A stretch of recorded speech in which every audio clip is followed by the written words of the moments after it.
Thank you all for gathering. I'm Tony Marks, and it is my particular honor to be the co-chair of this commission with Jamie Woodson, who's here with me. So I'm going to start off this morning. We have some issues. Trust, democracy, and media. Other than that, we have no issues. I want to say first thank you to the Aspen Institute, Charlie and his colleagues, for bringing us together, and of course to the Knight Foundation, Alberto and his colleagues for bringing us together. This is a great group with a really impossible task, which is to figure out how we can ensure that trust goes up and media works and democracy works. No small topics. We like not small topics, which is why we have gathered you all and a great group of experts. Thank you for being here. We're going to have some public conversations, then we're going to have some conversations amongst the commission this afternoon, and hopefully we are going to come up with some ideas of how we can be of help, which is why we're here. So again, thank you all. So I'm going to move quickly towards the panel. David Besbris, I get it right? Yes. Leads Google News, Google Play Newsstand, AMP, and Google Search fresh content teams. I have no idea what any of that means, but maybe he'll tell us. Thank you, David. Gina Bianchini. Yes. Yes. Yes, I got it right the first time. Is the founder and CEO of Mighty Networks. She was which she co-founded with Mark Andreessen. Launched Ning together with Mark. She's on the board of directors of Scripps Networks, amongst other things, and co-founded leanin.org with Sheryl Sandberg. Tristan Harris, hi Tristan, has been described by the Atlantic magazine as the closest thing Silicon Valley has to a conscience. I have no idea how you live up to that. Spent 3 years at Google Design Ethicist. He left Google to work on Time Well Spent to catalyze a rapid and coordinated change among technology companies through public advocacy. Eager to hear about that. And Tristan was also the CEO of Aperture, which Google acquired in 2011. And I hope that Michael is going to join us. Michael, you've joined us. Timing is everything. You're over here. So Dr. Michael Chui, how do you pronounce your last name? Just like the Wookiee, Chui. Chui, yes, thank you. Is a partner at McKinsey Global Institute. He's served clients in high-tech, media, telecom, on strategy, innovation, and product development, IT, sales, and marketing. And before that, he served as the first Chief Information Officer of the city of Bloomington, Indiana. So we have a great panel to start the conversation. I guess we're going in that order, yes? So David, you're up. Hi. First of all, thank you for having me. It's a pleasure to be here. I don't get out very often. Normally Richard goes and talks on our behalf, so it's a pleasure to be here and quite a nice change of pace. From a Google perspective, I think our relationship to the news industry is very important to us and a little bit unique. Like the vast majority of the reason we exist in search is to answer users' questions. They come to Google looking for information, and often that information is something that's out on the web. It's something that's produced by some professional somewhere, and the quality of that information is extremely important to us. We have this incredibly good relationship with the publishing industry because it's symbiotic. Without them, we don't exist. So it's extremely in our interest to make sure that it's a healthy ecosystem where the content that's being produced can be produced at high quality. And we've put a lot of work into that over the years, working with the ecosystem, trying to make sure that the things that we're doing are beneficial to them when we launch new products because they are so important to us. At the same time, this has been the most challenging, I think, couple years that we've seen in the industry in a long time. More and more, the ecosystem has become polarized. And I think that there's several different media universes that are out there for users when they are consuming their diet of information.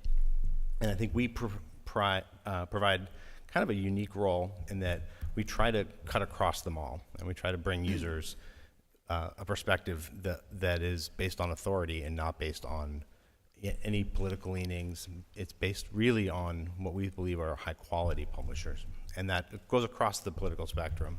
So we try to be an impartial sort of librarian of the web in that regard, right? And it's a fairly unique role, since that is the way that we send content to our users. It's based on quality and authority, and it's not based on what other people are saying and what your sort of bubbles are.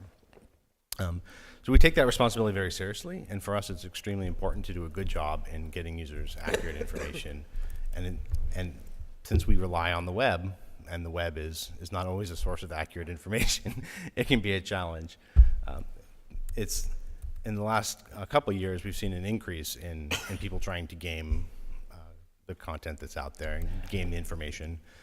But it's been something that we've always been struggling with as a company, trying to make sure there's no spam and that there's not bad actors out there trying to get bad results out into search. So we put a lot of work in, and we continue to work on this to try to make sure the search results are as good as they possibly can. But it's not an easy problem, and it's a moving target. We'll be forever working on this. That's why we do so much investment in our algorithms and spend so much time working on trying to make sure that the stuff is high quality.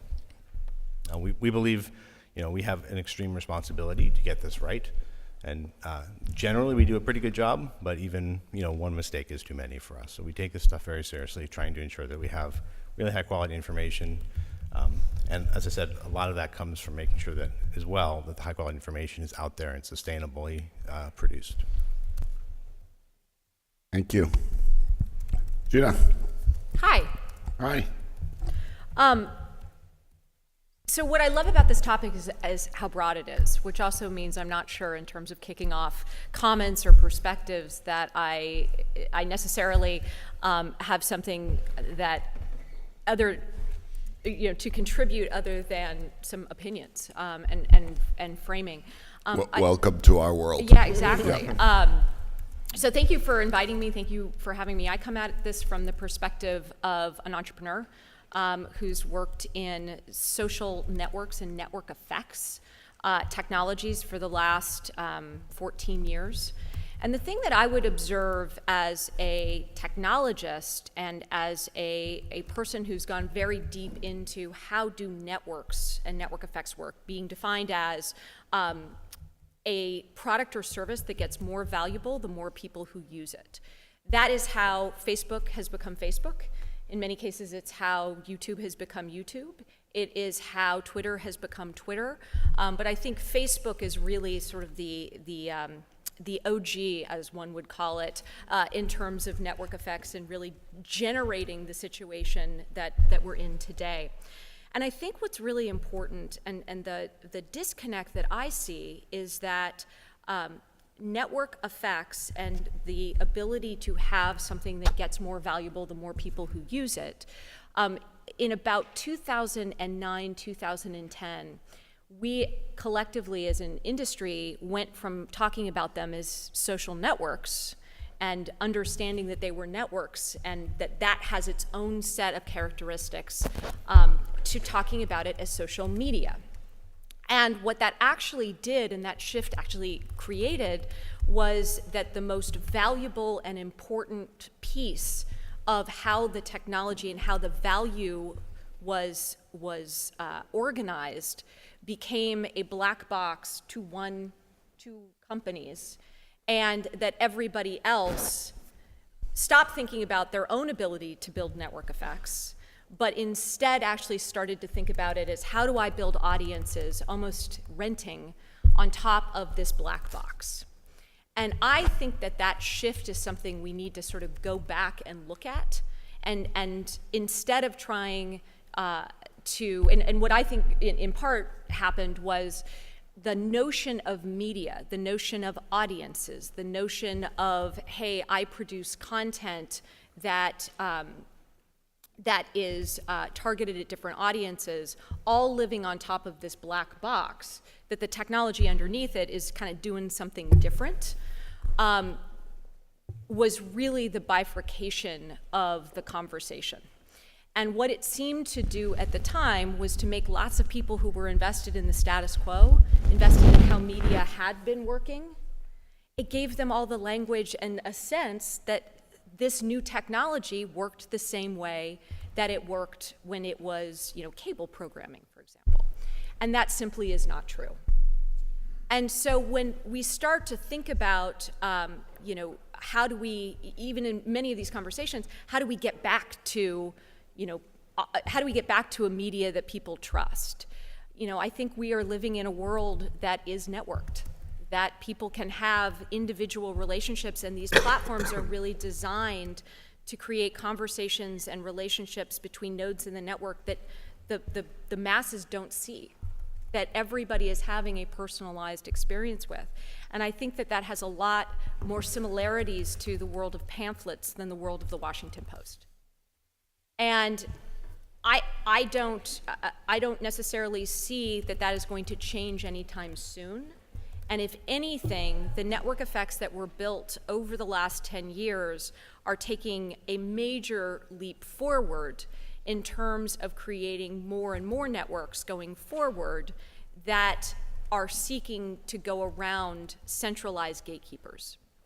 And what I mean by that is the way that the internet and new layers on top of the internet are evolving are to allow for software to play a role of introducing people to each other, making connections that are all about a relationship between those two people, or strangers that want to accomplish things together, and the whole notion of centralized institutions starts to go away. So I think that the conversation related to democracy and public trust needs to have a foundation in where the world is and where the world is going. And I think that the more that we separate out and seek to layer on top of these new types of technologies, old models of how we built trust, in many cases artificially because of the way that the technology worked in the 1940s or the local monopolies of the late 1800s or whatever you want to call it, that is not the world we live in today. So with that, good morning. Good morning, Gina. Thank you. Michael. Thank you, and thanks to the Commission for inviting me to join. I describe my job sometimes as a private sector professor. The McKinsey Global Institute is McKinsey & Company's research arm, where I do some research on the impact of long-term technology trends on the economy and society. Again, I'll just briefly open with a few thoughts, and then I'd invite the discussion along with a distinguished set of panelists. Broadly speaking, we've been doing a lot of research on artificial intelligence, automation, robotics, and also have historically done some research on social technologies as well. And broadly speaking, I think we would describe these as, a lever, an accelerant, basically a way to increase power.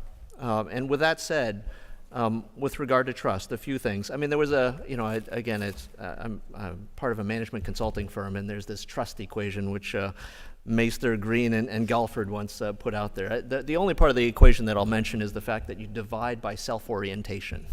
And I think that has a lot to do with where trust comes from or can be dissipated, particularly when used with technology. So I'll mention three aspects where I think technology, trust, and broadly democracy could be influenced.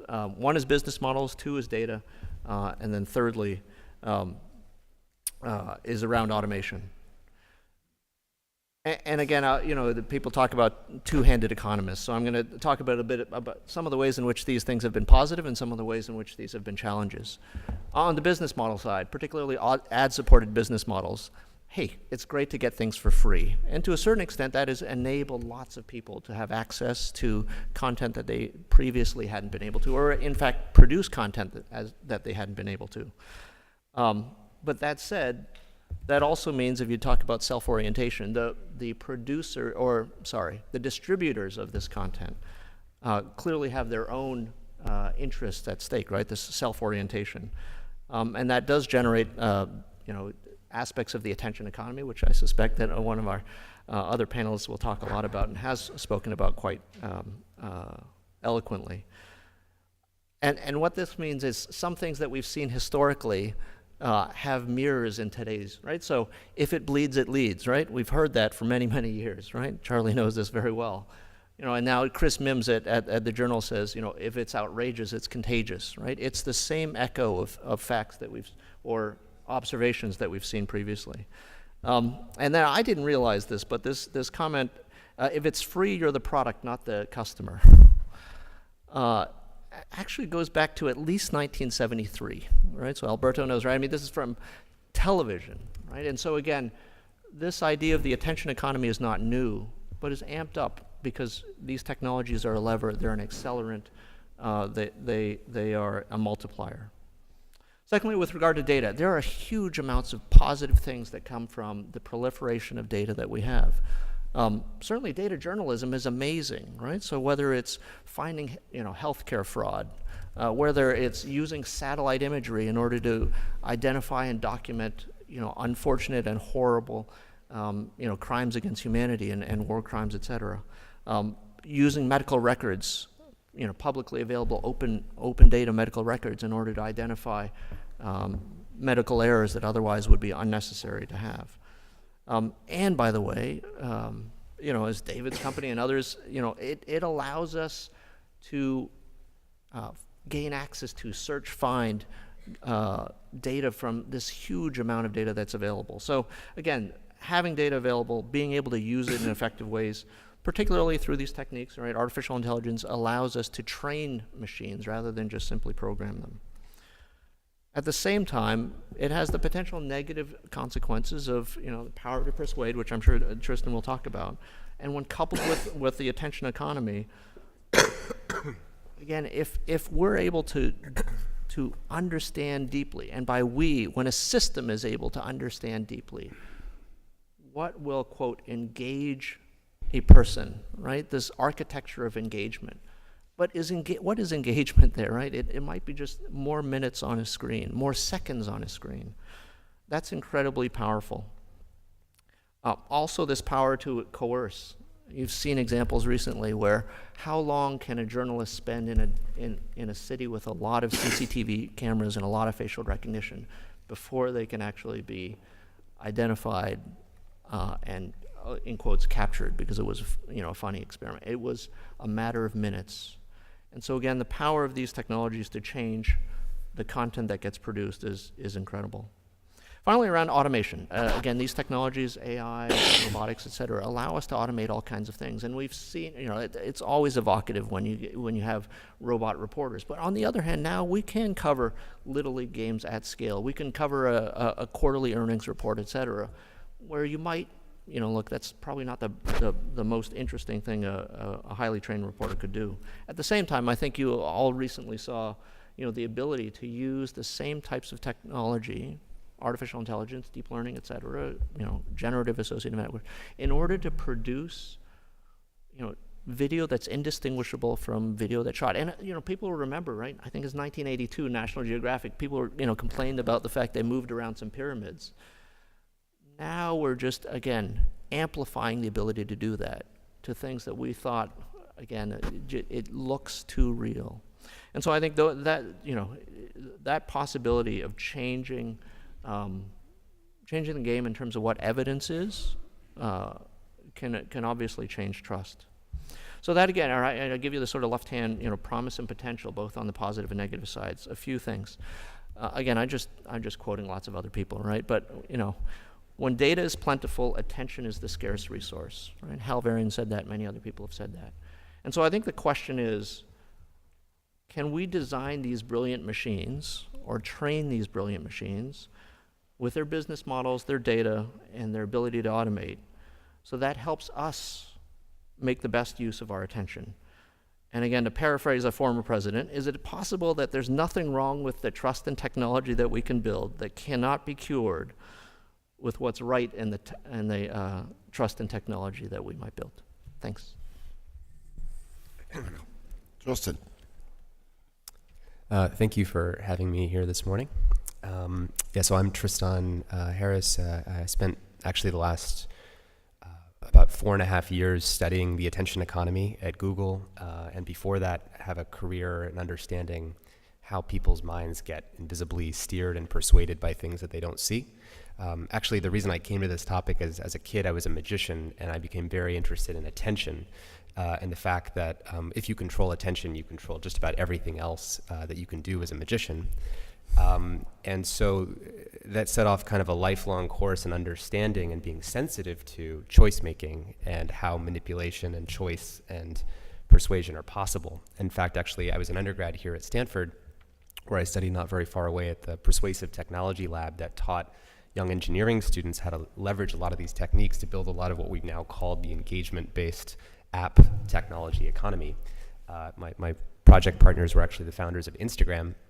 And so I feel like I've had this inside view in, there's the public rhetoric about what technology ought to do and what the positive intentions are, but then there's the reality of, if you actually go in the companies, how do the engineers and designers actually talk about their daily objectives?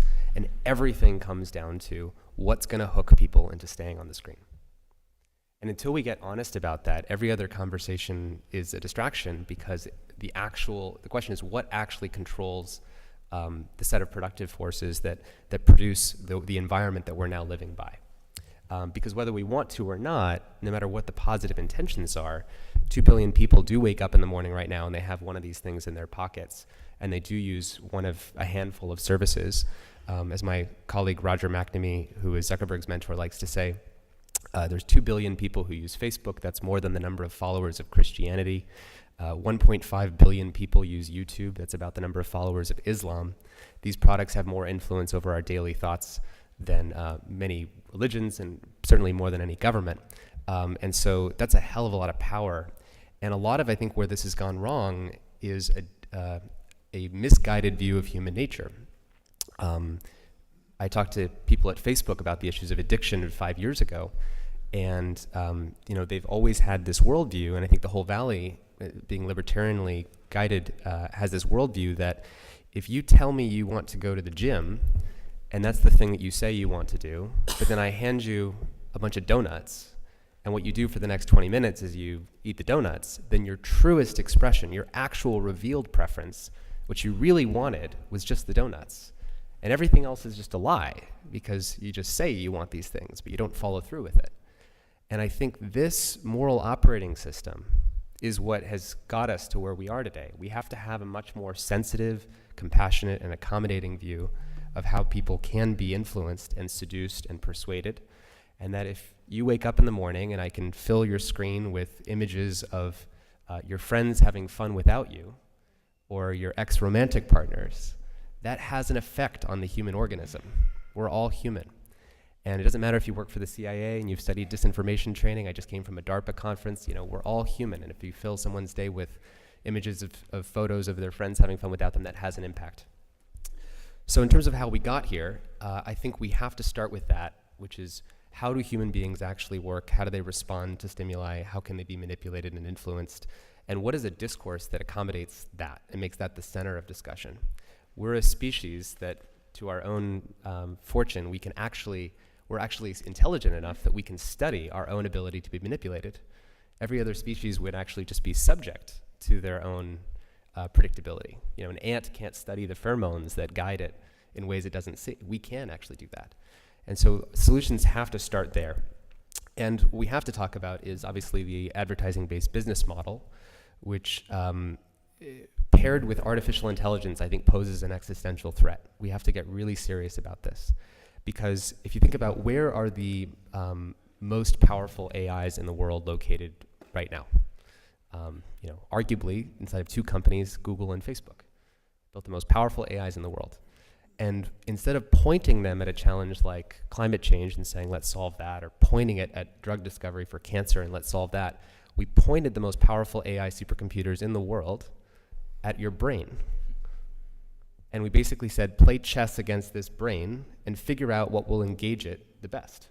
And so every time we open up a newsfeed, we're playing chess against a supercomputer that's basically designed to see 50 million steps ahead on the chessboard of your mind and figure out what will perfectly engage you. When you think about the global consequences of this, the fact that this supercomputer is doing this in languages and in countries the engineers at the companies don't even speak, which is how you get the Rohingya genocide in Burma and how you get some fake news creating certain deaths in India and South Sudan. The engineers can't put this thing back in the bag. It's basically, we've created exponential impact without exponential sensitivity or ethics. And I think that is one of the issues that we need to talk about. But I would actually state the goal and channel my friend Eric Weinstein that he mentions that the goal statement should be semi-reliable communal sense-making. That what we have is a breakdown. Sorry, say that again. Semi-reliable communal sense-making. That we have a breakdown in our ability to make sense of the world together. And if we want to create something, it's going to be a sense of there's a shared reality and we can make sense of it together. And that the business model of advertising, by the way, in that personalization makes you more effective in the attention economy than non-personalization, means that polarization is profitable, that the business model is actually to segment societies. And that's why the advertising business model has to get revisited. It's part of the breakdown in communal sense making. So thank you.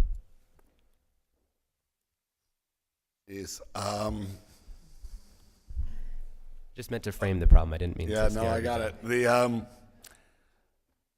So look, we come here in friendship. We're at Stanford, right? The belly of the beast. This is where it all started, which is why we're here. Why we need to understand what you all are thinking, and we need to understand what we're thinking. Let's be very clear about two things. One, you all have created this amazing tool. I mean, if you had said to me as a child that I'd have something in my pocket that could connect me to all the information of the world, potentially, I wouldn't have believed you. That's astonishing. So thank you for that. That's the good news. The less good news is this is not taking us to a good place. Has not taken us to a good place. And, I'm not supposed to say any of this, but your industry, the industry that you all are a part of, I think the world has changed its view of the industry in the last year in a way that I have never seen the likes of before. Meaning what was just thank you is now, bad things are coming of this. And that puts us all on the spot, which is why we're here, right? We want to understand what is possible, what would be better, what can we help you all by suggesting might be different. Because on the face of it, information by itself seems like just a great thing. I'm an educator, so of course I'm going to believe that. But information that sort of takes us in a bad direction or biases us or takes us into our own filter bubbles or gives us misinformation is not a good thing, right? The tool is open to whatever its uses are, but we as a society get moved by what those uses tend to be. And so we're all actually in a really different, really interesting place, right? We have this amazing tool that most Americans, so we have a problem with democracy, we have a problem with trust, we have a problem with the business model of the media, but when it comes to technology, we have a great tool that we thought was going to be our salvation, and we're no longer sure that that is the case. In fact, we're scared as a society that what has been bred here in this valley may actually be part of our destruction. So let's be honest about that. It's a really hard moment for all of us, for Americans, for you all, for the valley, for the citizens. And that's why we're here, right? So let me just be clear with thanks to what you've said. We are here as your friends to try to understand what is going on and what could be different and how we could help you be different, if that's the right answer. So thank you for your comments. I'm going to shut up, and which is not my general way of being, and open it to my colleagues for discussion with you. Harry. Thanks, Tony. Thank you, guys. So I wanted to help maybe think about framing, because for some of the things that you just mentioned too, I think helpful for us to think about the role of technology right now, and I think we all share some deep concerns about where we are at the moment. I certainly do. But you alluded to that the shift in perception of the tech industry being something unlike you've never seen. But I wonder if not the same for the pharmaceutical industry from its heyday, or energy, these things being seen as big levers of change and saviors. And then as the money was clearly there, then those things shifted to kind of the way we may perceive those things today. Same with healthcare. So this is in no way to let technology people off the hook for this moment, but more to say, if we could think of it as the framework of that certain aspects of this have happened before, when the drive for monetization comes into things that were themselves very idealistic at first, we could start to see maybe the underlying patterns a bit. One other thing too is a reference to business models, and I certainly agree the business model is critical. Obviously, the attention economy versus people paying for something, who's the customer, 100%. But there's a layer above of kind of the governance, the legal forms. Business models could shift. For the news itself, you had maybe more of people buying the newspaper, subscribing, and that business model maybe fit more of not being based on the attention economy. There were some ads, but really the subscriber base was much more significant and held more sway. Shifting now, where a lot of media has then now gone almost fully to attention economy. So in a way, it's not to say that from a static place you select the business model.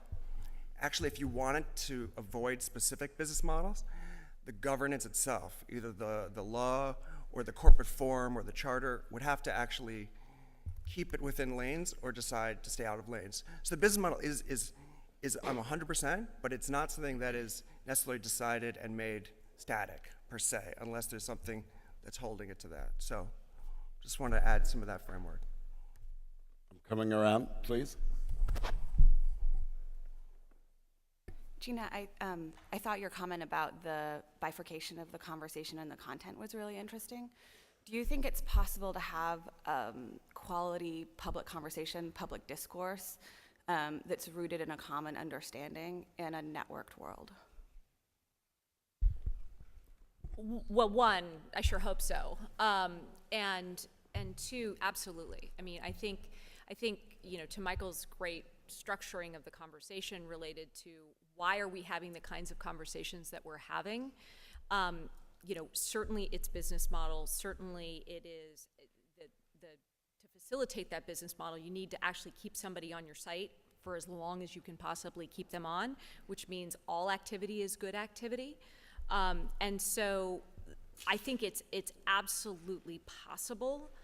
I think it's going to take a village, and I think that it is not going to be to try to recreate the past, and I think that is where the conversation and I think the solutions have really gotten stopped. Is that in terms of the counterweight to all of the things that Tristan talked about. Has been, well, can't we just go back to the way it was? Local monopolies over information are done. They funded amazing journalism, but they are done. We are going to increasingly have to deal with the technology the way it is and where it's going. So, Tony, the one thing I would say in terms of this sort of this isn't us versus them. We're not them. This notion that the technology industry is some big monolithic thing, I think there's actually a scarier thing happening, which is today, you can talk to two companies. Someone shows up from Google, somebody shows up from Facebook and wants to have a conversation because they have a monopoly over attention today and over the advertising revenue. The natural progression of software and where technology goes is it bends towards decentralization, it bends towards distributed technologies. Who do you talk to at that point? So, we were able to shut down Napster, and then the next thing that happened was BitTorrent, where there was nothing to shut down. That is where the world is going. So I think the answer is yes, but it's going to actually take a lot of different people from a lot of different backgrounds trying to say this is the way the world works today. It's not anybody's fault. This was going to be built. Thankfully, it was built, at least in this first version, by people that can show up at a nice breakfast at Stanford. But to get to where the world is going, we have to stop pretending like we're going to be able to get back to local monopolies funding, Woodward and Bernstein. So Gina, I apologize if I gave the impression that I believed there was this monolith that we were after. That's not my view at all. There are, to be clear, there are two monopolies. Of course, you guys are not a monopoly. Definitely not. But what do entrepreneurs all over the world, what are they looking at right now? Is how to get around those monopolies and create new business opportunities for themselves and others. Or displace them. So I'll tell a quick story. So I used to be a college president. And as a college president, when I said, what's my metric of success? The answer was, how many kids can you say no to? I know that's shocking at Stanford. But that was the metric, right? U.S. News and World Report. When I became a librarian, which I'm not, I asked, what's the metric? And the answer was, how many books circulate? To which I said, that seems like a weird metric, because then I should close every library. We have 200 plus public libraries in New York. Close every library and spend every dollar I have to buy the latest Danielle Steele blockbuster, right? And the books will fly off the shelf and my circulation will go through the roof. That can't be the right answer. I confess, I come here thinking about an industry where the metric of success is eyeballs, right? That's the profit motive. And yet, I know you could do all kinds of things to get eyeballs that we would not be proud of. which we would not believe were a good thing for society. And so, Perry pulled his punches oddly this morning. How do you create a system where the incentive is to serve society?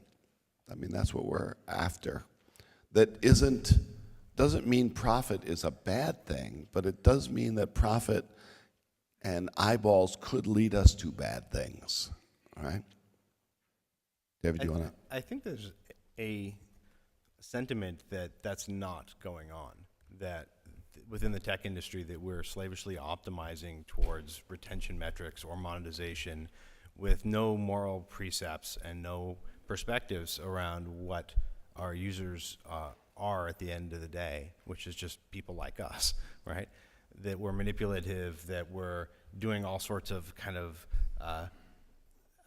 exploitations of psychological patterns to create these addictions. As someone who sits every single day inside a product organization in one of these companies building news products, that could not be farther from the truth. Like, that's just not how we think about work. That's not how we structure our rewards and incentives. We really do try to bring products to market that serve users, that actually are not slavishly optimized towards monetization or attention or anything else other than providing good quality information to our users. Really important distinction between Google and Facebook, Instagram, WhatsApp, the sort of micro-targeting advertising model of Facebook versus Google. Google's beautiful, amazing, once-in-a-lifetime business model was advertising that got you off the site as quickly as possible. So if you think about how search advertising works, it's designed so that you show up, you type something in, hopefully you click on an ad, and everybody makes money. Facebook is a very different advertising business. Their business is designed that they get more data for better micro-targeting, that they only can micro-target you, or target you, I should say. They can only target you if you come back to the site. Whereas Google is by definition, the more open the web is, the more websites there are out there, the more people that are going to all sorts of different places. Google has tremendous power, market power, but also is enabling and is on the side of an open web. That is simply not the case for the dominant social technologies. Coming around, please. So following on what Perry said, that I think that the conversation we're having across this country and really around the world about the role of the technology and big tech in particular in democracy and disrupting social systems is a natural outgrowth of the growth of the industry and the age it's reached, and it's a maturity model. We see it in Washington, we see it in Brussels, we see the desire to regulate and tamp down on large-scale institutions, and it's frankly just tech's turn. But having worked in old line industry and in the tech industry, the question I have, and I'd like to hear each of the panelists answer, is what do you think is tech, whether it's big tech or small entrepreneurs, corporate social responsibility in the digital age? Should tech care about democracy? Should it be designed to enable and optimize not only, I completely agree with, obviously, with Tristan's desire to optimize the human and to respect the needs of the individual, but the role of this panel today is to think about democracy and trust. And I'm curious what the panelists think about whether or not that's actually necessary and a good thing, and should it happen? I can speak a little bit to this. I thought it was interesting when the New York Times asked 9 experts, what would you do to fix Facebook? And Tim Wu's seemingly outlandish but very honest response was for Facebook to be turned into a global public benefit corporation. What's that? Yeah. And when I made this deck at Google in 2013 that led to doing this work on design ethics, the first point of the deck was never before in history have 50 designers in California influenced what 1 billion people are thinking every day.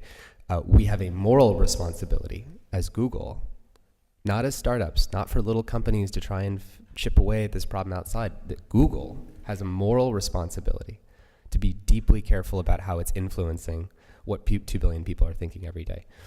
So I think absolutely, and I think that this is similar to the birth of kind of the EPA, that before the EPA, there was no protections for certain environments. We have an extractive economy where the business model is to extract attention out of human vessels, because just in the same way that a coal miner looks at a mountain and says, well, it's just more profitable for me to blow the top off and mine the coal out than for me not to do that.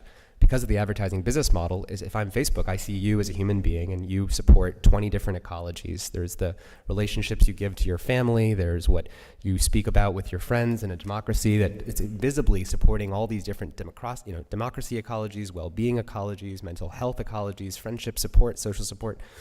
And basically, we didn't protect any of that. And instead, technology companies see your attention, which supports all those ecologies, as something to extract. And the EPA was created to basically say we need to protect different ecologies, that there's actually a purpose to attention going to certain places. And so one thing we want to protect, for example, is attention being spent off screen with each other. I think an open question that's been asked is, how much can a democracy be, can we live in a democracy in which all thinking about controversial topics happens on screens? Is that possible?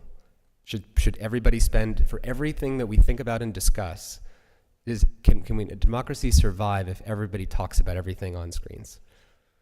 I don't think so. And what if Facebook instead said, hey, we're going to partner with all the local churches and libraries and schools and actually reinvigorate the physical spaces of communities.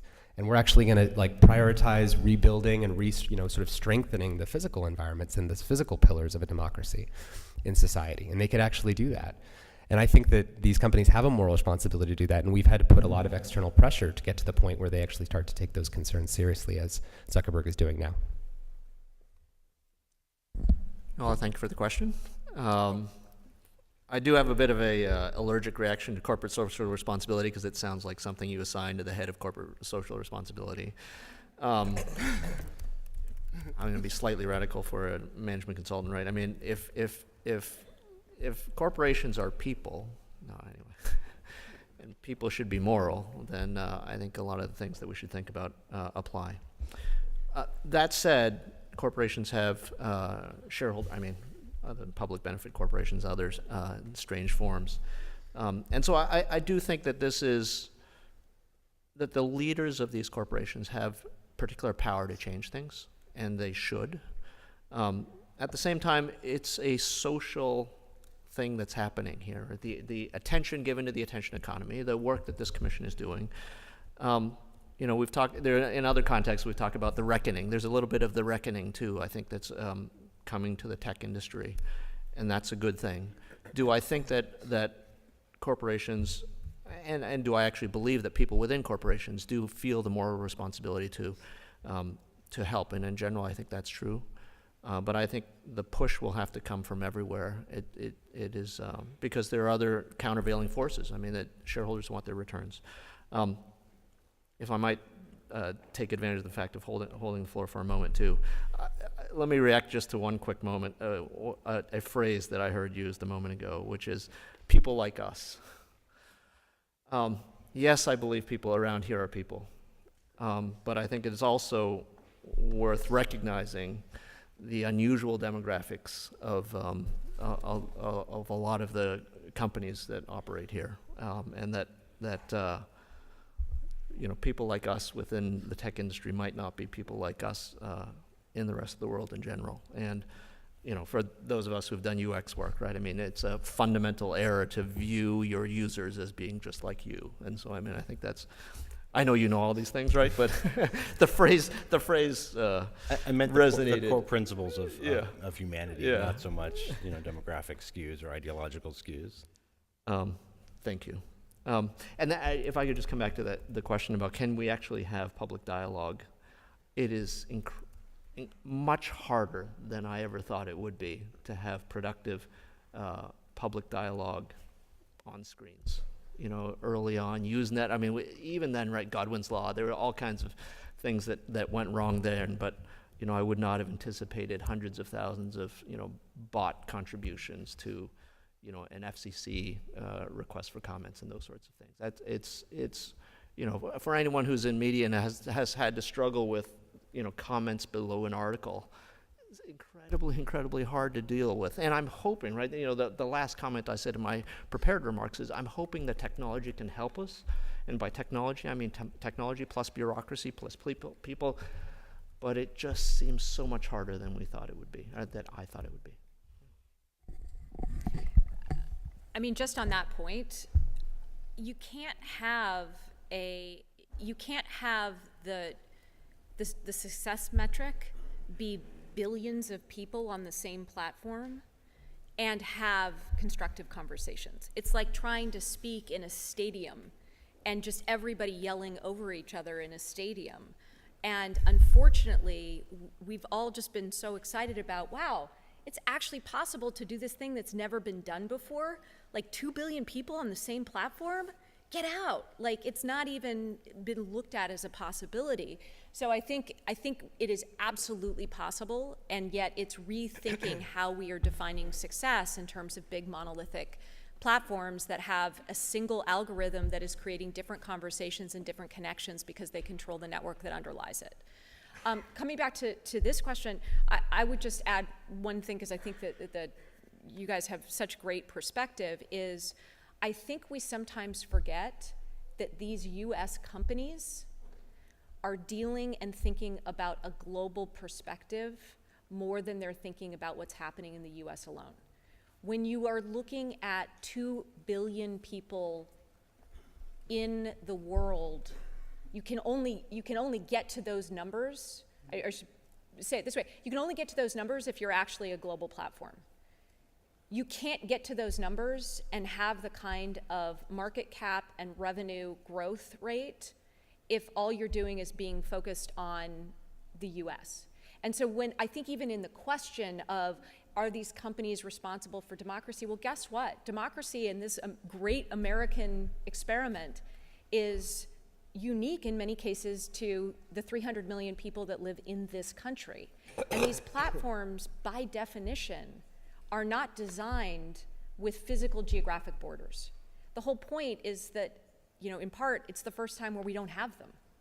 So I think that has to be continually factored into even the questions, because, you know, within a 30-mile radius of where we're sitting, you know, there are three different companies that literally are running bigger countries than we've ever seen before.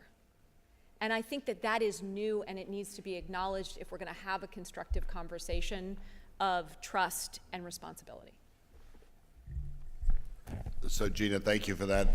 Let me just say, I don't want to leave unaddressed the false notion in my view, which is that the old world, the sort of small libraries, schools, communities, solved this problem. Right, America, I'm an American. America has done a very fine job of ensuring that we are isolated in ideological sort of self-interest, economic segregation, racial segregation, whatever it is, physically as well, right? So it's not as if the old world where we met physically solved this problem better than what we are trying to figure out your technology enables, right? I mean, we've been pretty successful as a society of segregating ourselves in one way or another, physically as well. Richard. I have a question for the full panel. It seems to me at the foundation of all of this were really two key changes, one probably more pronounced than the other. The first is, in a sense, that the internet actually put the means of communication, the printing press, in everyone's hands, right? And that's been an extraordinarily benefit, and it's been, in many regards, also challenging. We've got a diversity of information like we've never seen before. Some of that diversity is troubling. That's part of course, what freedom of press is all about. You know, such that I've often posed the question of, you know, is the true challenge to democracy the fact that we have unfettered free expression? Interesting conundrum that. That's one component.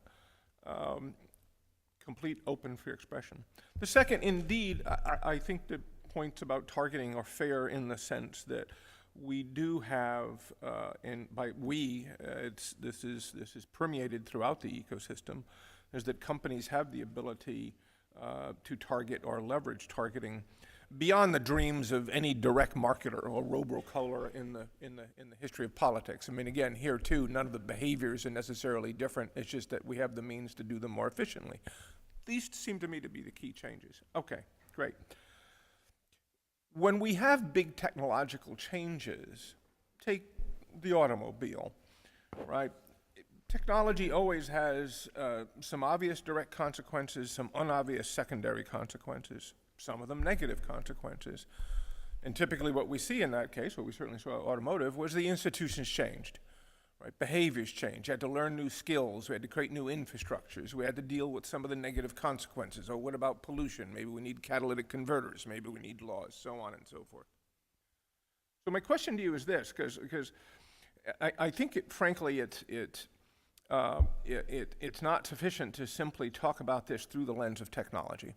Right, Michael, you said, how do we change the machines? And, fair enough. I think we would all agree that technology will evolve and there may be new and better ways we can use it. But my question back to you all is, looking at these issues as you have, what is incumbent on the rest of society and its institutions to think about and address as well? When you look at an environment where people are consuming information in different ways, forming opinions in different ways, this seems to me to suggest the notion that we might want to also rethink the mechanisms of journalism. How we interact with our audiences, how we formulate content, what content models we use, even what business models we use to get there. So, how do these other institutions have to change? How do our basic sort of cultural approaches to transparency and trust need to change to help folks have a better understanding of why they're seeing what they're seeing? One could even say with regard to targeting, either done explicitly by the entities who provide targeting, conceivably regulation, is should there be more transparency about the targeting itself? So I guess what I'm saying is, like, beyond the notion of changing technology, what do you see as the institutional opportunities, responsibilities to change all of the other dynamics in our society that cause democracies to work? How much time do we have? Yeah. All the Much time as in the you world. can. David, you want to? Well, and I should have given you the opportunity to respond to the other things that were said, since Google was sort of the focus there. Sorry. So I think that was a very long question. There's a lot in there, Richard. Was. I think that the internet, and as you said, is essentially broken down these local monopolies and allowed people to get access to information ubiquitously from all sources, from all locales. It allows people to do this over different time zones. And this has provided an enormous accelerant to societal change. And in many ways, this has been extraordinarily positive as well as all the negatives that we've heard on the panel. I think that there's been a lot of great positives as well. I think, some examples simply, if you look back historically about the rate of social progress and social change from how long it took women's suffrage to happen, how long it took the civil rights movement to happen. And then you look at things like gay marriage and how quickly that happened, or changes in drug policy, which have happened even faster, or things like the Me Too movement, which have come up seemingly like in the matter of weeks. Like, social progress, social change comes from this connectivity that happens between people and the facility of information to pass around the world. And it's been, in many ways, a very wonderful thing. This same information that can get spread, that could be negative information or could be, hate speech, is also supportive speech in many cases as well. You find people that are in remote areas where they're the only person around like them. But on the internet, they're not alone now. They have communities that they can find all over the world of people that are like them and can get support and can get a sense of community. And this is a very powerful and transformative thing. But it also allows the less savory parts of communities to gather across the world, and allows less savory ideas to populate and spread with the same facility. So I think that the internet, as this great accelerant of human progress, has also just sped up the amount of urgency that we have to deal with some of the problems that come when you get so many humans talking together. Like, I don't think a lot of these are new problems. These are things that we've seen historically throughout history. But it's a lot different when it's a horse trying to get this information by going throughout the neighborhood, or pamphlets or other forms of information dissemination, than when it can happen instantaneously on a 2 billion person stage. So I think as a society we have to come to terms with how we address these things. I want to just jump in on something that he's mentioning. If we're led by the idea that this is about access to information, as is commonly stated, this is about, we've just enabled access, the access is faster, it's about access. And what this misses, and I think the real problem, we didn't have a problem with the internet from 1994 to 2010 so significantly around these topics. Why was that? I really think that it's the introduction of persuasion and the recommendation systems that are built to recommend and push things to people that accelerate these problems and challenges. If it's just about access, then it depends upon, what's that? I think it's about this. This has fundamentally changed the way that people interact with things. I mean, back in the days when you had to dial up on the internet, like you spent your time going to use the internet at these moments of time. You'd save things up throughout the day and dial up, and it was not a personal technology. It was very passive consumptive. This is in your pocket 24 hours a day. It's interruptive, but it's also incredibly quick to access that fire hose of information. So I think it's changed the dynamic quite a bit. I agree that that's changed a little bit, but I do think that it's the pushing, the ability to push things. Even you're talking about notifications, the ability to, that's persuasion. Sorry, somebody has to turn off their cell phone. Sorry. Go ahead. But it's really important because, people weren't obsessed with conspiracy theories, nor did they spread rapidly just because people have a cell phone in their pocket. They spread now because YouTube recommends them to people. Because the second you look at anything that's in any way conspiracy theory, I mean, I have friends who are disinformation researchers and run influence campaigns. And, as a test, she would join one of these groups on Facebook, like the chemtrails group, conspiracy theory on chemtrails. And then she leaves her account inactive for a while. And then guess what happens? What does Facebook recommend to you if you join the chemtrails group? All the other conspiracy theory groups. Now, those people would not have made their own conscious, reflective choice to say, gosh, what am I going to do next? I'm going to look up these other conspiracy theories. This is being pushed to people because the algorithm is driving for engagement, and conspiracy theories are really engaging. And I think it's really important that the recommendation systems, that the need to push for more engagement, that's one of the key things that changed.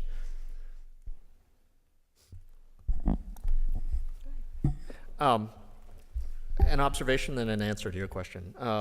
One observation is you talked about institutions changing as a result of technology and other contexts. One of the things I think is remarkable is the degree to which the institutions, some institutions have remained relatively stable. Our system of government, we don't have a whole lot of constitutional amendments over the years. And yes, I think the practices have changed. And yet, or the practice of journalism. I mean, tremendous challenges in the business model, but again, amazing what newspapers writ large have been able to do.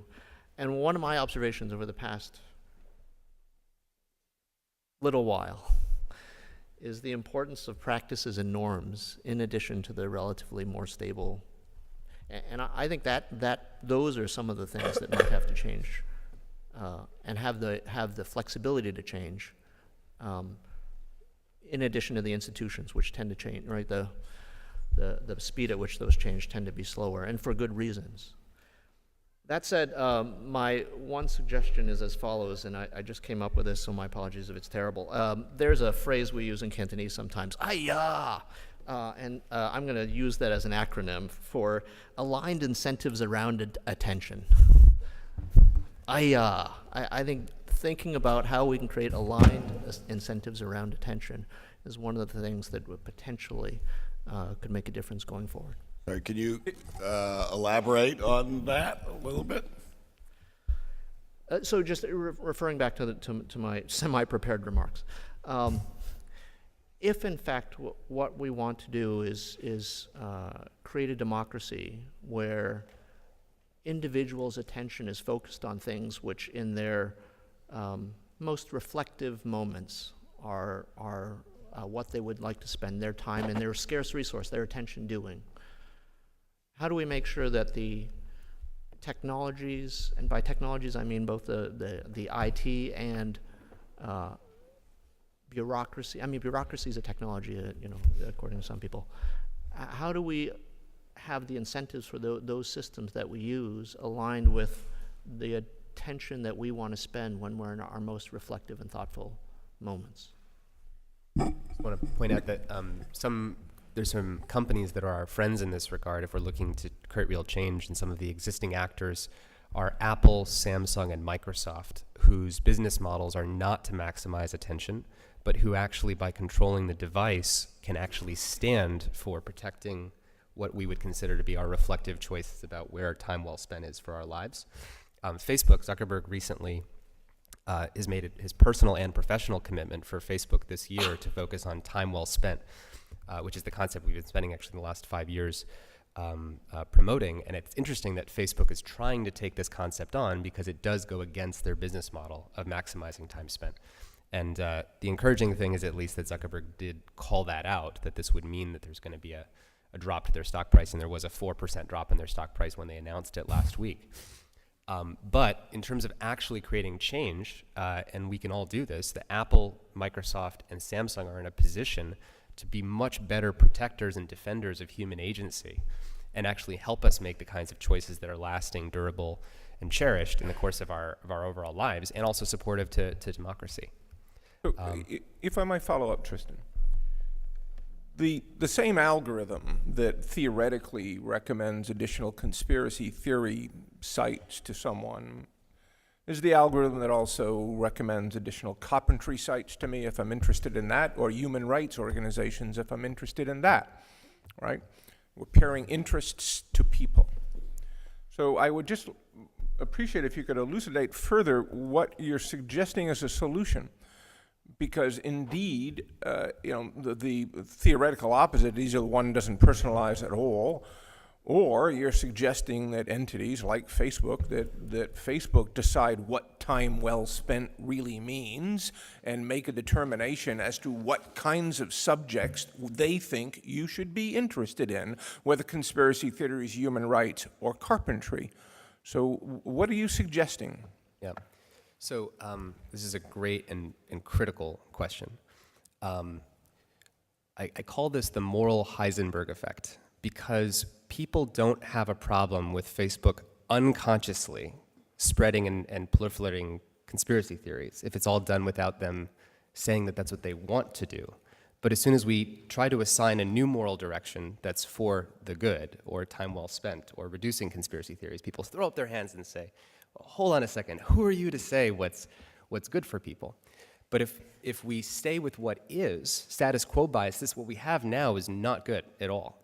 And I think the challenge is we don't have rich moral frameworks that we can trade and discuss with each other where there's actually a defensible way to say that we don't want these kinds of things happening. So for example, Project Redirect with YouTube, we agree that with ISIS radicalization videos, that if people search for those terms, YouTube and other companies share a bunch of resources on trying to redirect people away from radicalizing content.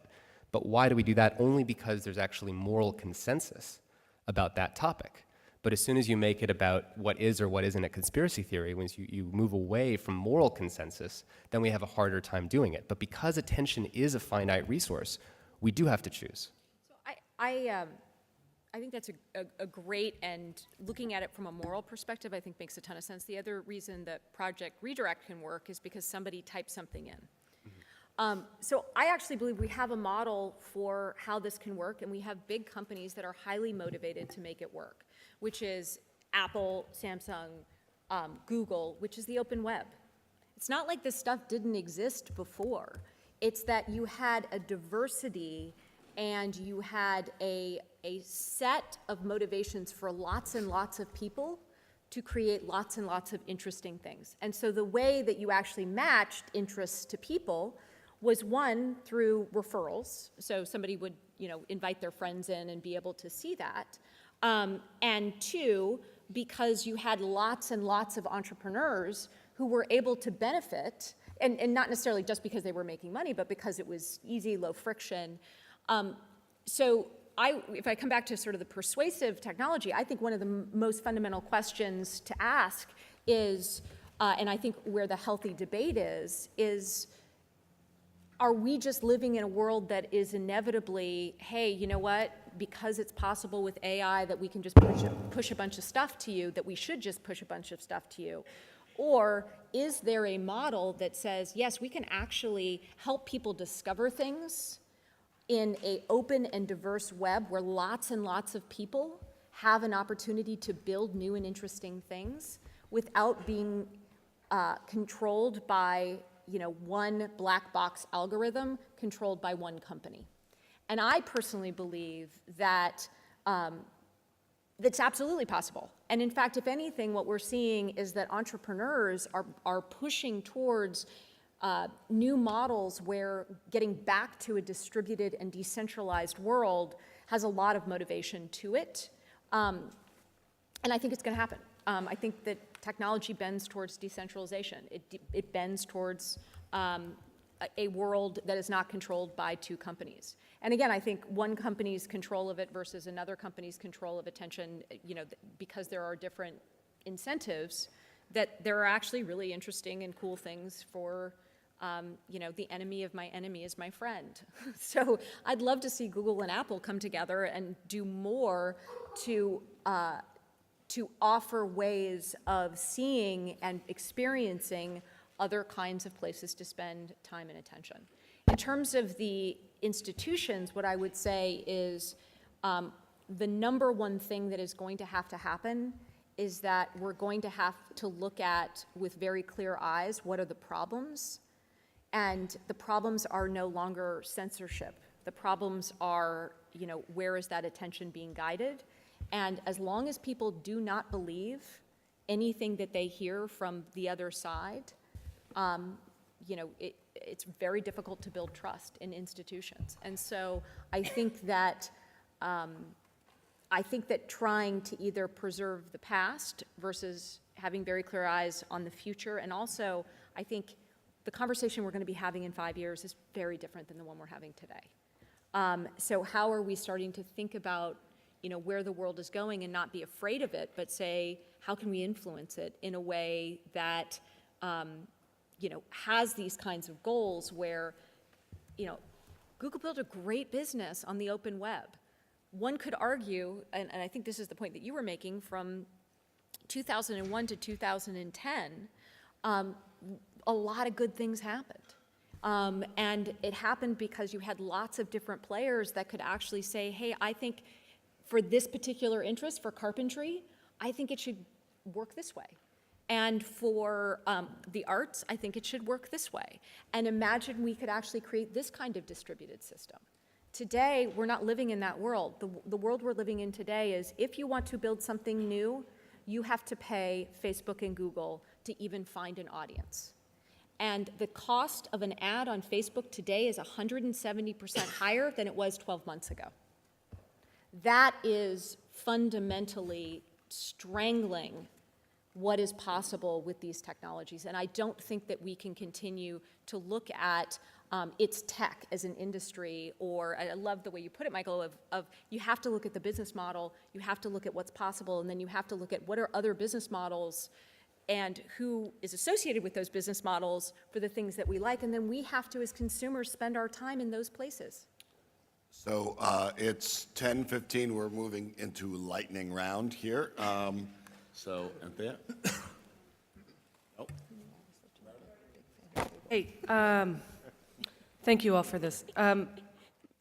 Tristan, I'm still trying to get my head around the fact, the comment you made about the need to acknowledge the divide of how the public, or at least groups like this, talk about this problem versus how the engineers actually design it, right? And that there's a big gap there. And you said that these systems are designed to get people hooked, right? So that extends not just to large tech companies, that extends to media companies, that extends to news organizations. We want to get people hooked, right? It doesn't sound very altruistic, but you want people to want the product. So isn't the end question here, how do you get that shared set of values that are agreed upon between massive companies and some smaller companies that are all in different businesses? I want to be an optimist here, but it's kind of hard to think about how we get to this framework that may actually not, at the end of the day, drive the business, drive the audience, and saying this from a news organization's point of view, for an altruistic reason to support global independent journalism and increase trust and truth and all of those things that we like. So if you can just solve that one for us, that'd be great. Yeah. It's super hard. I always come back to seeing human beings as animals with evolutionary instincts that work in a very predictable way. If you start with that view, then we have 7 plus or minus 2, well, it's short-term memory, but we have basically like 7 morning kind of habit-type behaviors that we remember. This is what's said in the internet industry. I remember back when I was first at conferences at Stanford about how to build your startup. The whole point is, how do you basically get into one of those 7 morning habits that people have?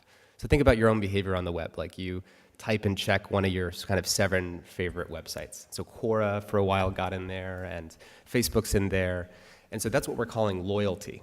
So you have a human organism, you have 2 billion of them, and you have to install this unconscious habit inside of a human being. And right now those unconscious habits are websites. And the question is, what are the lasting and durable loyalties or addictions or hooks that we actually want? And are phones in support of lasting unconscious habits, or are they in support of just the most sort of sugary unconscious habits? And I think of this also game theoretically, in that because of the hyper-competitive nature of the attention economy, it's not enough to offer you the product. I have to hook you to it. So if I have 30 minutes of your day and I'm Facebook, and then Netflix or YouTube ads autoplay to the videos, and that cuts into my 30 minutes, and now I only have 25, the only way I can hold on to those 30 minutes is by turning a conscious use into an addiction.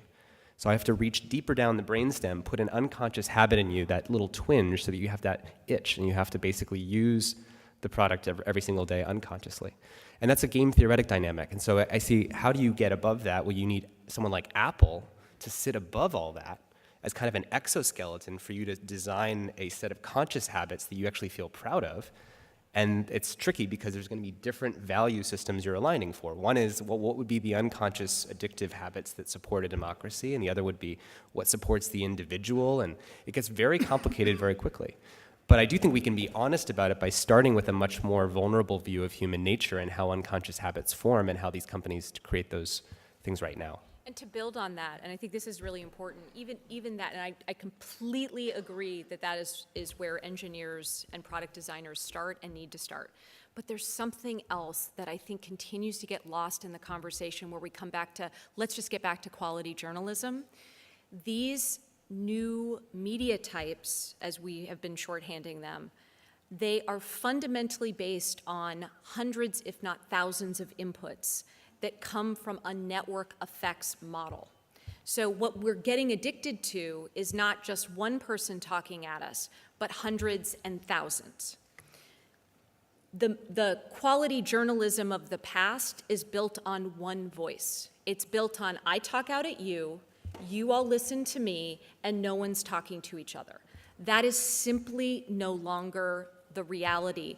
And every consumer and every human being on the planet is now used to something that allows them lots and lots of inputs very, very quickly.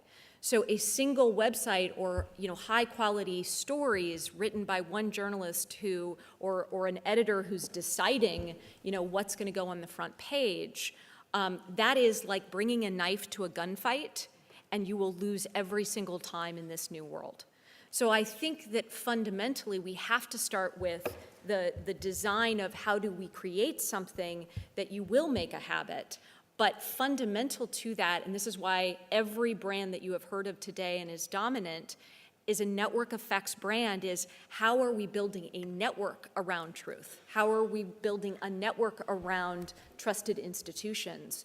And the minute we start talking about audiences, the minute we start talking about trusted journalism, I think we're trying to go back to a world that simply no longer exists. Don. I want to go a couple of points, I think. In the Valley here, two words that are really kind of never talked about. One is regulation, and the second is monopolies. It seems pretty clear to me that we're sort of at a place in the industry where it's got to and the size it's at, that we need to talk very seriously about both of those. You know, what would regulation look like? And how would we enforce it? And, you know, where would we draw the line at that? Secondly, we've got, you know, to a place where, you know, the biggest social network, you know, by a long shot is Facebook. If that's not a monopoly at this point, what is? And at what point do we say, well, you know, the susceptibility that we have to attacking that kind of system, or to have one algorithm controlling all of the information that the country consumes is a bit much of a risk, and that we need to break it apart and say, well, what would 10 different networks look like? What would 100? And look, we've been here in big industries. You know, I come, some of my time I spent out in Houston in the oil industry. They went through this dynamic. They said, we're going to, you know, find this cheap energy and it can transport things everywhere around the world. And then at some point you're like, well, there's some consequences to that, so we might have to put some regulation in. And if you dominate it, we might have to, you know, break you apart. I think the tech industry is now at that place, and if we don't kind of stand up and do that, I think we run into all sorts of problems that the oil industry saw. So I'd put the two things to you, and I'll say, you know, at what point do we break apart monopolies? And what is regulation, and what does that look like? Ethan, you wanted to join into that? Yeah, I just wanted to build very concretely on that, and I'm going to go to David specifically, because about an hour ago, you explained that Google cares a great deal about information quality. You acknowledge that this is a really difficult environment to find information quality, but you explained that Google tries to cut across this based on authority, not based on political leanings. How would we know that? If Google decided somewhere that it wanted to start swaying our information ecosystem in one fashion or another, my sense is it would be very difficult to figure that out. And this is a place where I feel like Gina has been repeating something that seems much more like a religious statement of faith than actually one of fact, which is this notion that we're somehow dealing with a networked world and networked authority. Google was born in that sort of networked world with network authority, but now at this point, Google's an institution. Google is an entity that has a great deal of power of our navigation through that network. I might want to find the people that I know on Facebook, Gina, but I've got to go through Facebook and their algorithms to do it. I don't have any control over seeing those algorithms. There's no official government review board that gets to test whether Facebook or Google... That's exactly what I've been saying. I'm saying that that is actually the fundamental problem, is that we're talking about audiences where underneath that black box is being controlled by one company or two companies. And I believe that until we actually have the conversation that you're flagging, that we're not having the real conversation. So if I can react maybe to you seem to feel like journalism in this space is sort of attacking you, and I actually want to come back to where Tony, so maybe I can finish a point. So we're actually looking at this question of institutions of all sorts coming under high degrees of scrutiny. Journalism's come under a very high degree of scrutiny. I think in many cases, journalists can stand up and say, no, actually, we're not biased within this. We're doing the very best that we can, much as I think Google is. But it's very hard for people to see how that's happening. How do we get to the point where we check whether Google's doing this right, whether Facebook's doing this right, whether anybody else is doing this right? Does that require the sort of regulation that Sean is talking about, given the incredible power of a Google or a Facebook as nodes within this network? How would we hold them responsible? So I think your comparison to journalism is actually quite apt. So we don't know transparently how the Washington Post operates on the inside. We don't know how the story selection happens. We don't know what's going on in the editorial room. We don't know any of that information, right? We have faith that the brand stands for quality, right? We have faith. We have some amount of transparency into their process. We believe that they have an editorial board, that they do have editorial review, that they do fact checking. But at the end of the day, they could slip in, like here and there, little pieces of misinformation, and we may never catch them, right? We believe, because the institution stands for something as a brand, and that we believe as a company that brand matters to them, that they must defend that brand because that brand is what drives their business, is that trust. This model is very similar to how Google operates in some ways, right? Our brand is about trust. People come to Google and ask it questions about things that they wouldn't talk to almost anybody else about. They whisper their secrets to Google in some ways. They ask about medical conditions. They ask about things that are really important concerns for them. These are things that Google takes as a covenant of trust very, very seriously. This is our brand, right? If we produce misinformation, then people will go to many of the other places on the internet to find this information. They can go use a different search engine at any time, right? And so, I know you shake your head, but it's true. Like, You've got there's nothing 85% requiring you market coming share to. in that. But that's in some ways that's because we do a good job actually at answering your questions, and we believe in defending our brand by making sure we do a good job and not doing misinformation. Now, the metrics that we look at in search are not attention metrics. We don't spend time obsessing over how to get people to spend more time on search. We spend time obsessing over the quality of the results. And we have our rater guidelines that are public and available for people to see. We've released videos of the search quality meetings that we hold on a regular basis. We approach this very scientifically and rigorously to go across all of these metrics around authority and quality. Did the page answer the user's question? And that's what we care about. We don't care about political leanings. We don't look at that stuff. That's not how we function, right? It's about making sure our product answers the user's questions. And if we believe if we do that as a good job of doing that, over time we become valuable to users and they come back to us for all their information needs. We're really playing a long relationship with the consumer. We're not trying to make the most out of any individual monetization opportunity. We want to be valuable and be an important part of people's lives and be trusted, the same way that a journalistic organization wants to be valuable and be trusted. And the same kinds of levels of transparency we have to the Washington Post. So, David, what regulations should be placed on Google in terms of search algorithms? In terms of search algorithms? As your lawyer, I'm going to suggest you Yeah. answer that. David, let me try this. Seriously, have you done any? Have you? And you must talk about this stuff. I mean, that's not for me to say, right? I don't believe. Do you think there's any regulation that should be placed on it? I think in general, regulations tend to be very reactive as a historical fact. They tend to lock the past into place to some extent against the future. And I think that the future is really what technology is about. It's about innovation. It's about finding new ways of doing things and improving the quality of human life by doing that. And some cases regulations are entirely appropriate, in some cases they're not. But they're not always done in a way that's forward-looking.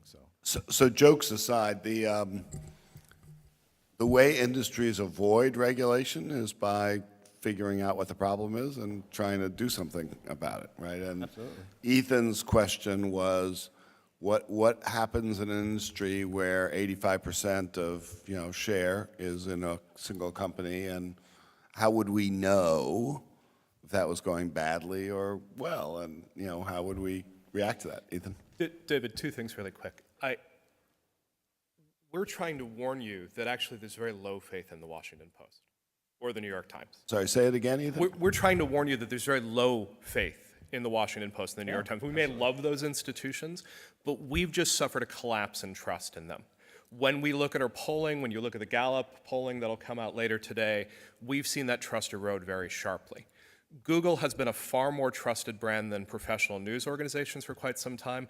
Part of what I think the people around this table are trying to warn you is that you could see a very similar collapse within a similar period of time. Second, Tristan looks like he may have an aneurysm on the other side of the table, so I'm going to channel him for a moment. and point out that YouTube is part of Google, and that attention-based direction that sends people down conspiracy theory holes is part of the same company that you're talking about that prides itself on information quality.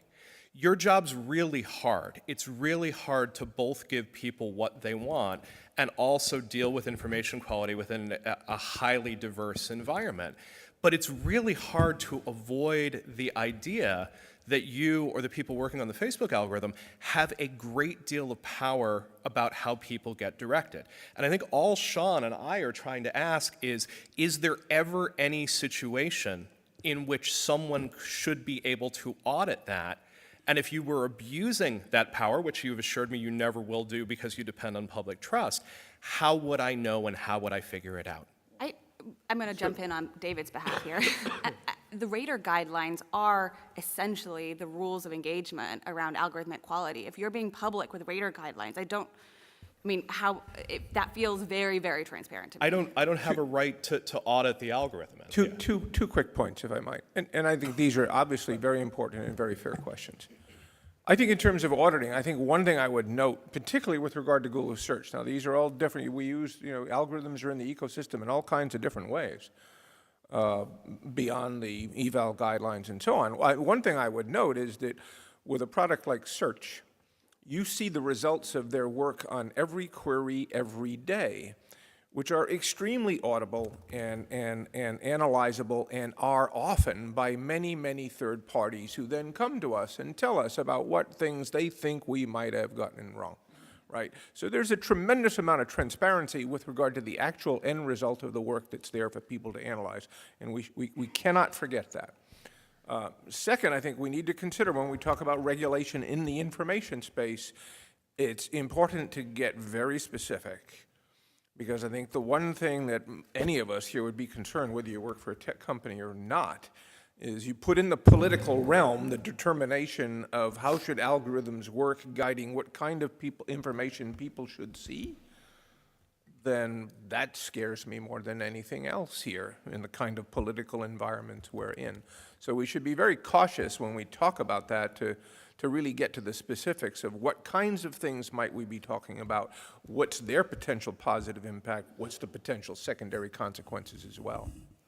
Just to add a couple concrete things to Sean's question about regulation, I just recommend for anybody who's interested to read an article that Zuckerberg's mentor, Roger McNamee, just wrote in the Washington Monthly called How to Fix Facebook Before It Fixes Us. And in it, he outlines a bunch of policy recommendations that we've spent a lot of time developing.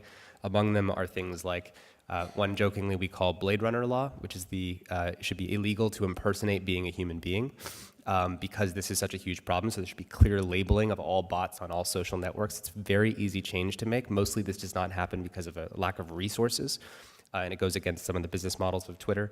We can talk more about that later. It includes things like algorithmic transparency, includes things like the ability to move your social network data off of the social network very easily to enable more competition among social networks so that new entrants and players and a diversity of actors can emerge. There's a whole bunch of recommendations like that, so I would just recommend checking that out. We are running out of time. Perry, Charlie, you want to go in quickly? Please. Yeah, I'll very try to- quickly because Yep. we're now in overtime. No worries. Okay, so I'll try to be quick with kind of 2 points. One is, David, I understand the impulse to kind of defend the positive benefits that have come from Google, and I've seen this before where that feels like a response, but I think that I don't think people would really deny that there have been many positive benefits from a lot of the technologies we're talking about. And same as there, of course, is with medicine and energy and all forms of kind of technology as they rise. So there's a difference between there's good parts of something and whether issues still exist. So I don't think it's one or the other.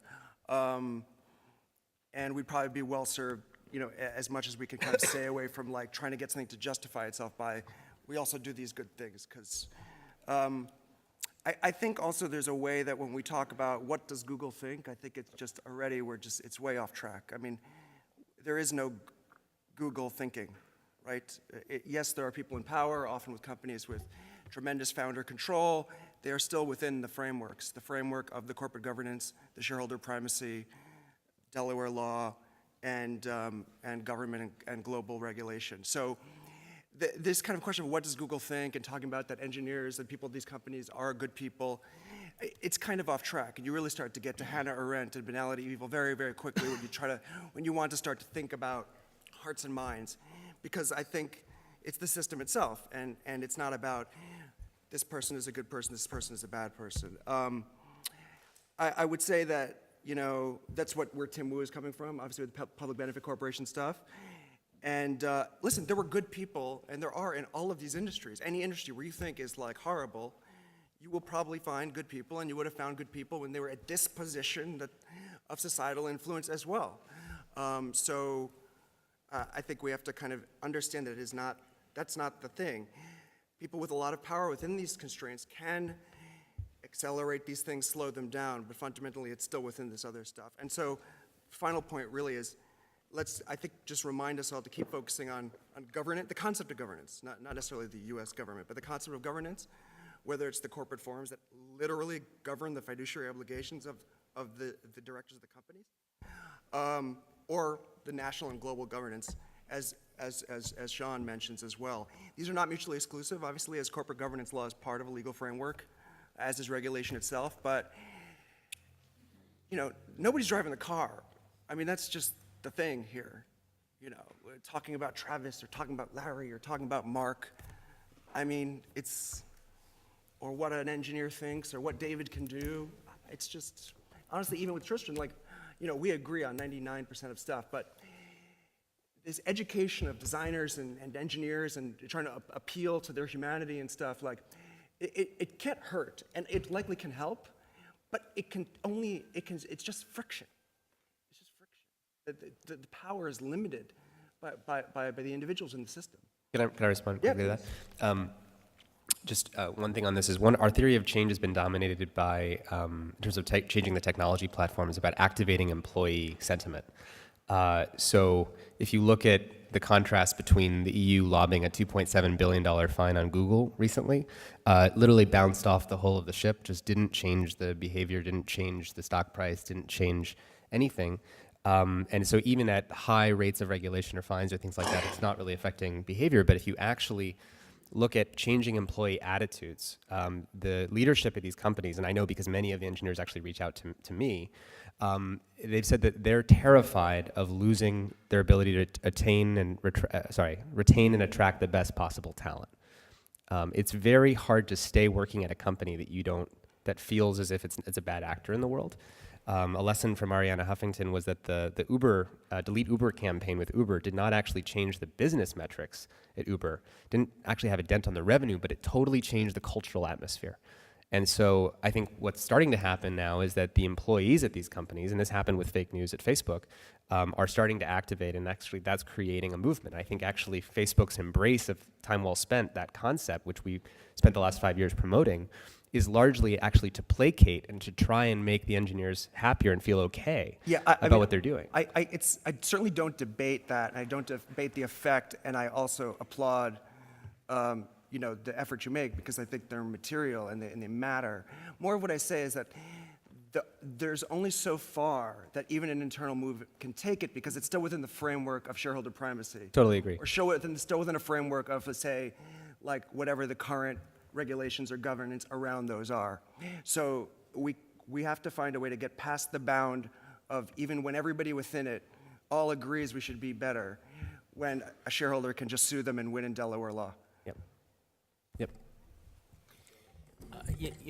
Sean has raised the elephant in the room, which is where are we going to go on this, whether we're going to have regulation. So I want to ask this question, Tristan. I'm really interested in hearing your response. I think it's very unlikely we're going to create an EPA, but I think it's very likely that we're going to have a big debate about breaking up the monopolies. So the question is, does breaking up the monopoly and creating 10 or 15 Googles, does that create more competition, more dialogue, or does it accelerate the atomization and the siloing of discussions? That rather than going to one big platform, where we're all going to that platform, that now each individual picks out, we go to Hannity.com, or Infowars.com to be our search engine. So just talk about the breaking up, because I think that that's going to be a real debate, whether or not applying antitrust law is going to be the solution. So your thoughts on that?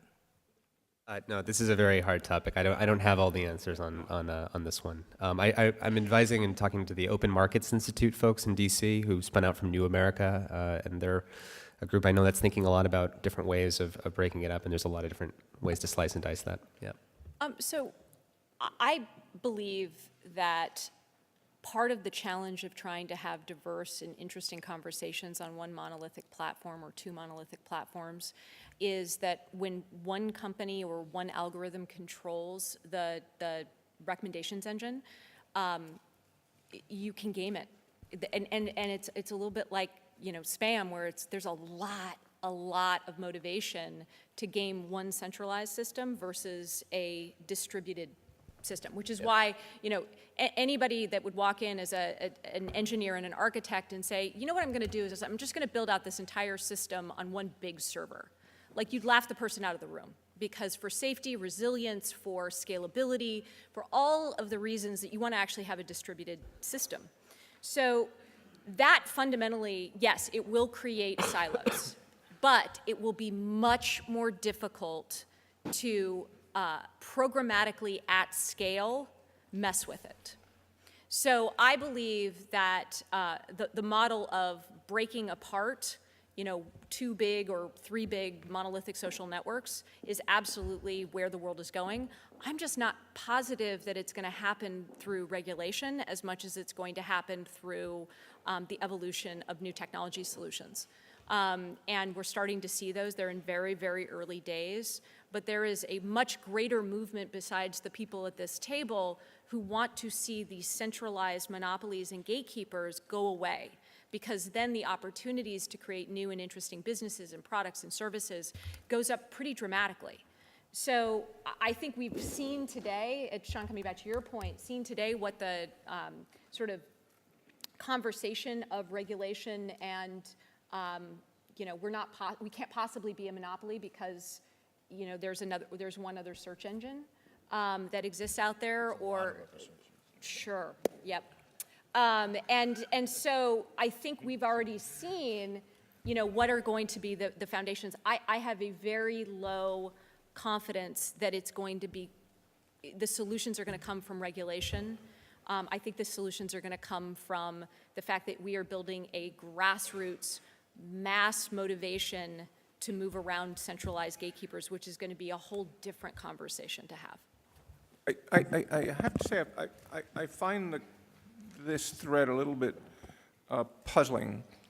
If I had heard the discussion about possible solutions to the problem, absent any knowledge of the problem, I would have thought we were talking about the fact that we actually have a problem with monolithic information in a society which is over-guided and controlled in one direction, right? But of course, that's actually not the problem we're facing. In fact, the problem we're facing is one that is completely the opposite, where we have tremendous diversity of point of view, silos of thought, reinforced silos of thought, from one end of the spectrum to the other and around and back again. So when I look at that problem, then I wonder, well, what really problem are we trying to solve and how? And so I'm failing to see the dots connected on this, and maybe you guys can help. From a monolithic perspective, who's controlling that algorithm? So to Ethan's But the point, algorithm it's controlled isn't by two companies. This putative control isn't controlling people's points of view. If anything, it's fomenting various points of view beyond our own level of comfort. Then, go on. It's impossible to know that from the outside, Richard. Yeah. It's literally Just have to look at our impossible to know world. that from the outside. It's not hard looking at our world today to say that we have a society which is less unified than ever before. And you can ask a question, as Professor Benkler did in the paper that he put out last year, about whether this information environment around Facebook and Google took a very extreme part of that and made it much, much more powerful. And we have a very, very hard time auditing that and figuring that out based on this end result form of auditing that you're pushing forward. All I'm trying to say, all I think Sean and others have been trying to say, is that one thing short of regulation and actually breaking up these entities would be paths towards a great deal more transparency, so we can ask these hard questions about how these platforms are shaping the information, the knowledge that we're getting. I totally hear your point, Ethan, but if we set that aside and just said, okay, let's assume for a second that decentralization of the information is part of the challenge that we're trying to face here, I do think that it's an interesting perspective to hear Gina say, oh, actually, more decentralization is going to improve the problem, because it's sort of that's not the way I've been thinking about it at all. So I actually want to engage with that particular piece of the puzzle. It's like, how does further decentralization increase, because my first question to you is about, it feels like common ground is needed in order to generate quality public discourse. So your foretelling of a further decentralization is worrisome to me, and I feel like there's a tension here between the way you're thinking about things and the way I'm thinking about things, and I'd love to be able to sort of reconcile. Is that sort of how you were thinking? Okay. And on that note, Yeah, I was gonna say, I'm so pleased that I have succeeded as chairing this session to get us to a place of complete discord. First, Tristan, Michael, Gina, David, thank you. This is actually, I don't know what happens in Stanford when I'm not here, but this is a great conversation. Same stuff. It is the conversation that we all are having in our heads, and now we're having it in public. And hopefully we can, with your help, contribute to that.